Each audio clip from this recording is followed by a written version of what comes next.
Pessoal, o ministro Alexandre de Moraes, do Supremo Tribunal Federal, considerou que o ex-deputado federal Daniel Silveira teve um comportamento de desprezo ao Poder Judiciário durante o período em que foram determinadas medidas cautelares contra o ex-congressista. Segundo o magistrado, abre aspas, se verifica completo desrespeito e deboche do réu condenado com as ações referendadas pelo plenário do Supremo.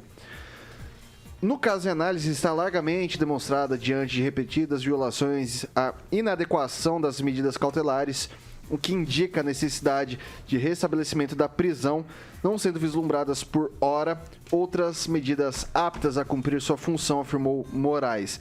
Além da medida de restrição à liberdade, Silveira também teve seu registro para a realização de atividades com armas de fogo suspensa pelo magistrado.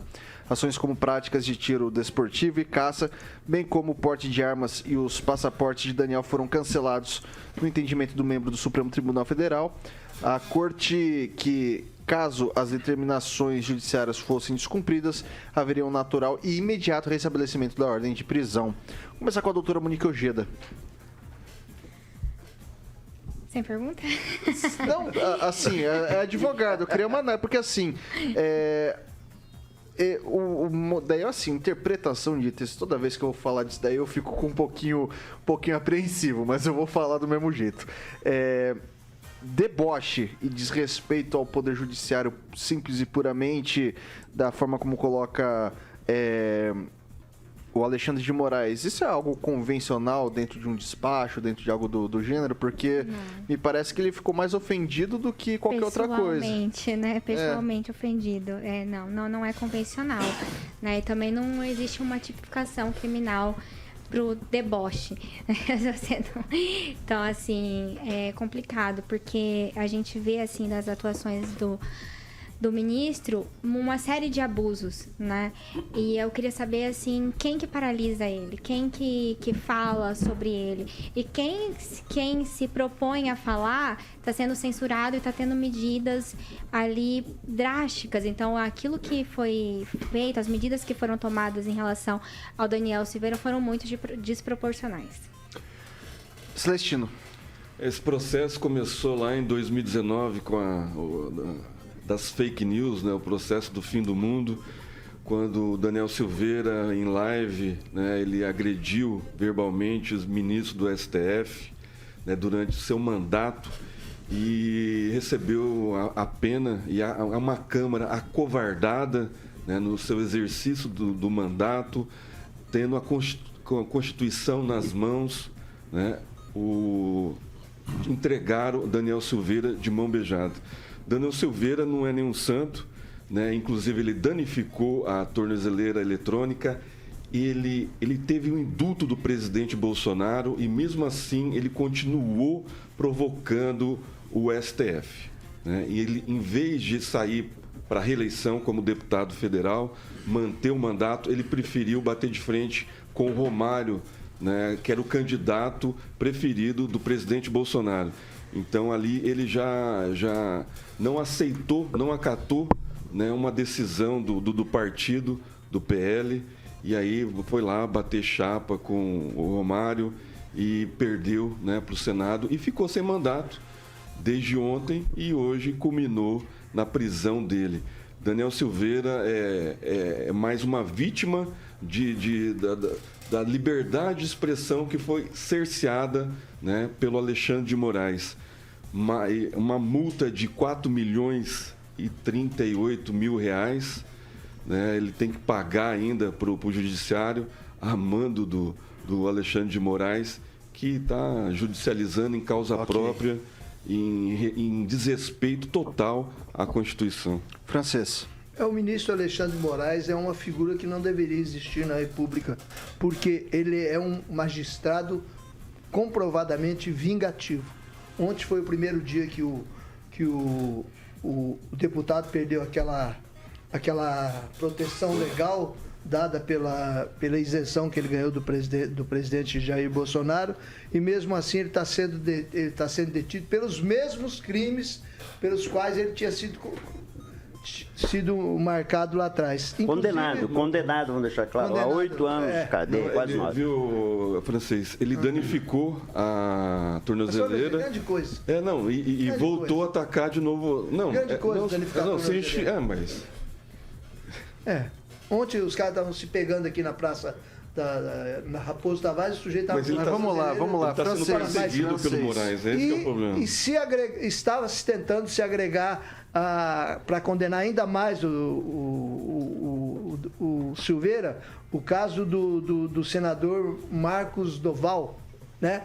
E ontem ele disse que tinha sido procurado pelo Silveira para gravar conversa com o Alexandre de Moraes para comprometer, inclusive, o presidente Bolsonaro. Hoje de manhã ele voltou atrás, disse que, na verdade, né, não foi bem assim, que não estava envolvido o Bolsonaro. Às 15 horas, ele disse que era só o Silveira que era culpado. Então, está recuando. Ele tentaram fazer uma armação, uma casinha de caboclo para prejudicar o Silveira ainda mais. O Marcos Duval disse, inclusive, que ia deixar o mandato, e hoje ele voltou atrás também. Vai lá, Gilmar. Olha, muito contraditório, com todo respeito, viu, Celestino, o que você disse agora há pouco. Primeiro, você disse o seguinte, que o cara abusou, quebrou a tornozeleira, tentou, no caso, intimidar, inclusive, o ministro. E depois você disse que ele está sendo perseguido. Ele foi perseguido como deputado. Não foi perseguido como... Só um minutinho. Não foi perseguido. É um cara que ele não tem disciplina. Ele citou, eu posso... Não, sim. Ele não teve disciplina. Ele tentou extrapolar, ele tentou, no caso, desacreditar o Poder Judiciário. E, infelizmente, eu quero deixar bem claro aqui que nos últimos 4 anos, as instituições elas foram... tanto as Forças Armadas, que foram a última que ficaram desacreditadas, por causa do quê? De pessoas achando que tinham elegido uma pessoa que era o poder absoluto. Nós temos o poder executivo, legislativo e judiciário. O legislativo faz as leis, o executivo executa. Quando não executa, o judiciário toma as providências. Então, o Celestino acabou falando que o cara abusou, afrontou e coitadinho, não. Nós temos direito de expressão, nós não podemos...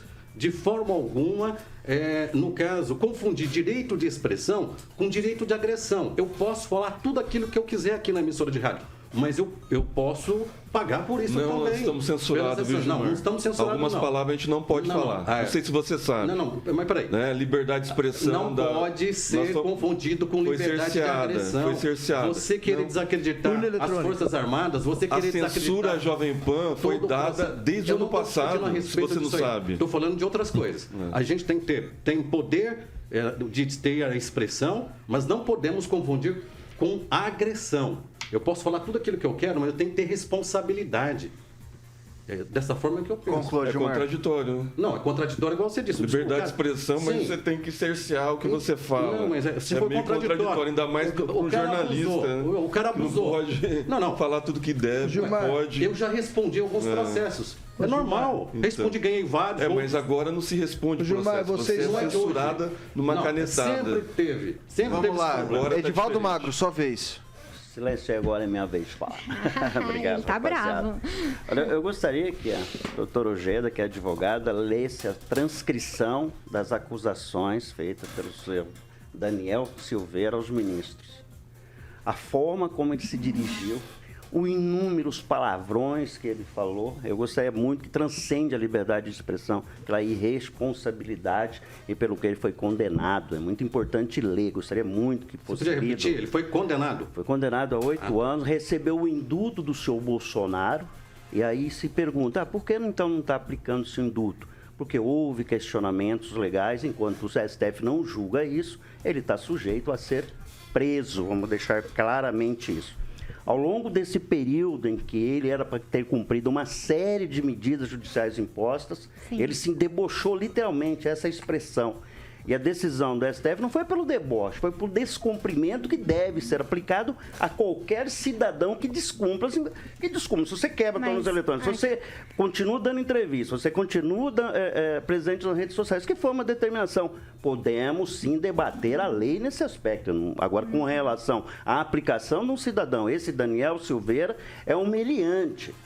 Ele é humilhante e está sendo tratado como tal. O mesmo tratamento deve ser dado a qualquer cidadão que fala o que ele falou sobre outro cidadão, e seja lá qual for a hierarquia desse cidadão na sociedade ou na política. Então, o que foi que está sendo aplicado a ele é simplesmente o rigor legal, tem que ser preso mesmo, cumprir como todo cidadão, quando é condenado, cumpre. Então, assim, nós temos que separar o joio do trigo sempre. Podemos, e já questionamos algumas decisões do Alexandre de Moraes, concordo plenamente, há risco sim, falei a respeito disso ontem, estamos atentos a algumas medidas que estão sendo tomadas por esse governo que pode avançar sobre os direitos de expressão, sobre a liberdade de expressão. Mas no caso específico, restringindo-se tão somente ao Daniel Silveira, eu repito, leia o que ele falou. Leia, existe a transcrição, é fácil de achar essa transcrição, e a senhora vai ver ali que não é liberdade de expressão de um parlamentar no exercício do mandato, ou mesmo um cidadão qualquer. O que ele falou foi absolutamente irresponsável. E tem que cumprir, tem que ir para a cadeia. Okay. Edivaldo, só observação. É um crime hediondo. Esse pessoal que matou 10 pessoas aí, de uma família só, cabe ao magistrado Alexandre de Moraes tomar frente disso? Crime hediondo, se chegar até lá no STF, não é ele tomar adesão. Aí se segue as instâncias, então, para chegar no STF. Mas o deputado seguiu as instâncias? Ele está envolvido no inquérito. Ele está no inquérito da fake news, começou lá em cima, foi aberto pelo STF. É um processo. Começou lá em cima o projeto. Edivaldo, é um processo que começou errado, vai terminar errado. Podem defender o Daniel Silveira aqui, isso não há problema nenhum, mas é mediante. Perseguição pessoal do Alexandre de Moraes. Tem que ser preso. Tem que ser preso. Eu não estou defendendo. A pessoa toma a lei nas Ele mãos. cumpriu-se todos os rituais dele. Cumpriu. Ele não cumpriu a parte dele. Perseguição pessoal. Aí tudo bem. Ele zombou com a justiça. Perseguição pessoal. Debochou. A justiça extrapolou o limite dela quando legislou. E os blogueiros? 6 horas e 57 minutos. Repita. 6h57, não dá tempo para mais nada por aqui. Ninguém tá me ouvindo. Ninguém tá me ouvindo. Ninguém pode tomar. Olha, eu tô falando agora, por gentileza, pessoal.